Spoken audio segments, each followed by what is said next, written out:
this National Health Act that has just come out. On paper, we have this committee reports. Now let government now say, on all these things, they should be carried out to the latter. And once that one is done, it will put an end to this crisis that we are having in the health sector. But it will not be that I am coming with something that is not achievable and government is romancing. We are not coming out with a clear cut. Then it means government is part of this crisis, is part of this crisis that we are having. But once you know that this is what we have on paper, then let it be carried out. Unless there's an amendment to it. Once there hasn't been any amendment, you carry it out. So that we don't have. Because we have acts, we have laws that have been governing the health sector since all these years. If there's going to be a change to it, let us know. But if there's no change to it, let us continue with what we have on ground. So once government can come with that position, I'm sure the health sector will move forward.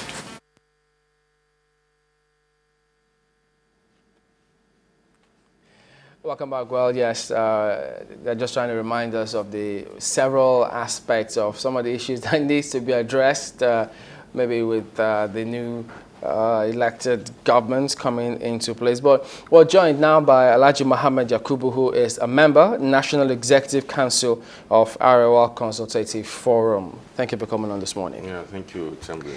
Well, yes, indeed. There'll be lots of people who will be looking forward to that day. And why not? It's a new dispensation, and there will always be expectations. But you've seen the build-up to that elections. And then what are your thoughts on all of this? The build-up first and foremost, and would it be too much to expect too much of the new government?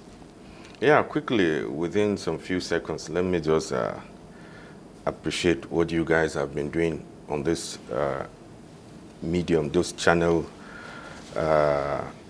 TV. Thank you.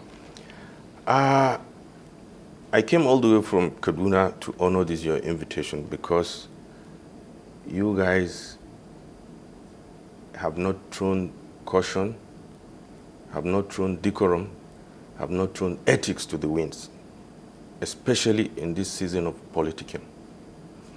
I'm giving you this perception, which is as a result of comments across the world. I have friends that have called me from UK, from US, especially during these political seasons, that you guys have been very balanced in your reportage. Thank you. I must commend you guys for that. Then secondly, if you remember, I spoke to you on this channel about 5 years ago.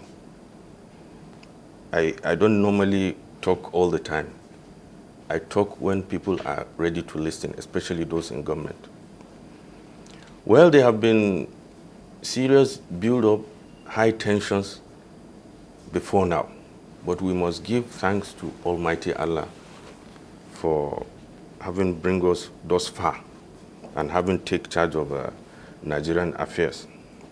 There were some of us that felt that whatever happens, we have a strong faith and belief in Almighty God that He's going to bring us out of this situation peacefully and successfully. And we thank Him for that.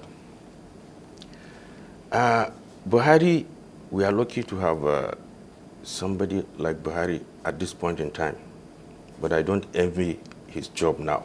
Why? Because there are a lot of expectations from him. And I will use this medium to plead with Nigerians to show some understanding and to be patient. He's a human being. The expectations are too high, considering the kind of rot, the kind of mess we are in, from bottom to top. So it will take a lot of patience and understanding for us to see the desired results from Buhari. And luckily for us, he has promised that he's going to show an exemplary leadership.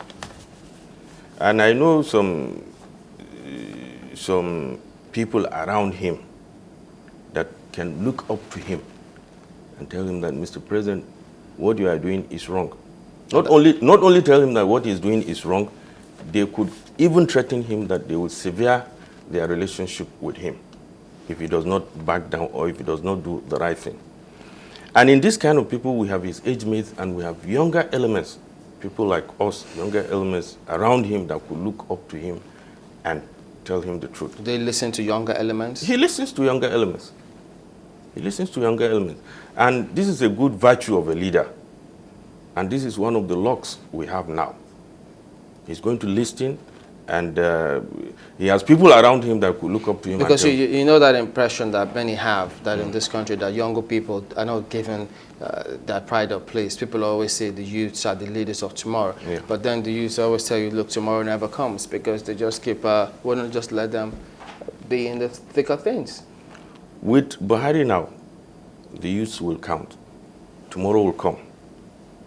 And like I told you earlier, that he has people around him that could look up to him and tell him.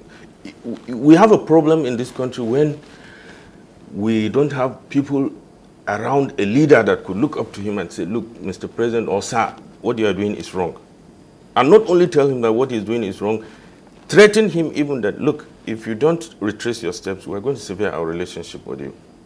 If that were the case, then, yeah, if you have those people around him, what can you say about those who would then say, well, if such people come up and say the truth, perhaps some of those other people will say, look, if I say the truth, then who knows, they might take me as maybe an enemy, or I'm working for opposition, or as some would say, maybe they've been paid to speak the truth, those kind of allegations. So how will those people be encouraged to even come forward and say the truth? Luckily for us, most of the people in APC, like one of the chieftains said about a few days ago, Senator Waku, J.K. Waku, he said, look, their administration now is going to take all criticisms as tonic that is needed, as a balm that is needed to lubricate the administration. It's not like, it's not when previous government take criticisms as if you are their enemies. I'm looking at your group. You're secretary of the Arewa Consultative Forum. What's the interest of your group? The interest of our group is Nigeria. It's Nigerian project. We need to have a Nigerian project going on well before we can talk of the North.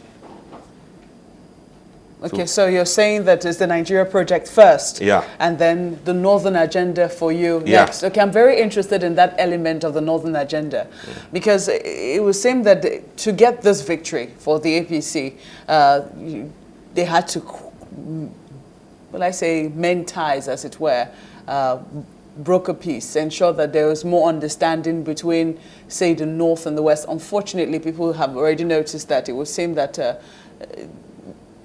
the unity of Nigeria was also, brought to question in this particular elections. The question then will be, how do you intend to ensure that at every point in time, the Nigerian agenda is put first and not the Northern interest? So let me let you into one salient point about Arewa Consultative Forum, and one fundamental thing about Arewa Consultative Forum. Each time we preach Nigerian first. And let me tell you, we don't look at Buhari as a northern president. We look at him as a Nigerian president, although he's of northern extraction. And the current administration, we have interfaced with them. We've seen the leadership of ACF. I have visited President Jonathan, I think 2 or 3 times. Well, many times criticism wasn't constructive. No, it was. It was. It was very, very constructive. And I will want you to even give us time now and see.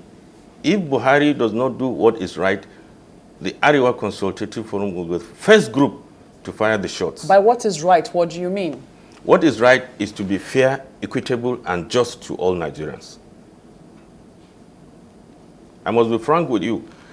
The current and present state of security crisis in the Northeast, the North felt that the government of President Jonathan did not do enough. And if he had done enough listening and put some enough action in place, the North will not have felt that bad about it. Especially by, the North felt that during all this crisis, the Northeast was abandoned. There was no frequent visit. There was no frequent succor for them. What I'm saying is, you're aware that there are going to be many interests. I mean, we're barely wrapped up one administration, and we're already setting an agenda for the incoming administration. There are many people, you know, who want to see different things when the new administration comes in May 29. For some people, their priority is power. For some people, it's infrastructure. For some other people, it's security, depending on perhaps where you live in the country. The question is, how do you intend to marry all of this? If, for instance, he tackled power first and say, okay, maybe we'll give security, it comes second, as it were. Is this something that you think your group would take kindly to? Yeah. Don't forget that ACF is a pressure group. We don't have executive power. And don't forget also that APC that brought up Buhari as a candidate, they have a manifesto. So our agenda in ACF is to see that there is justice, peace, and equitable distribution of the state resources. I want to ask, if you see something going wrong, say, in another part of the country, say in the southeast, for instance, do you think that your group will be able to, you know, tell Mr. President that, look, we've noticed this and we think you should do something about it, even if it doesn't affect people from the north? Of course. You know, if you remember my opening preambles, is that ACF is interested in the Nigerian project first, before the north. Can you give one instance of where your group has done this?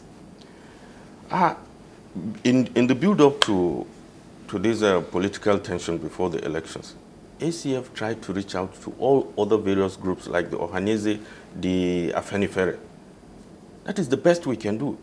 Reach out to them and talk to them and make pronouncements that, look, we need peace. And Nigerians should go out for the best material. Let me comment. And it's just a coincidence that Buhari happens to come from the north.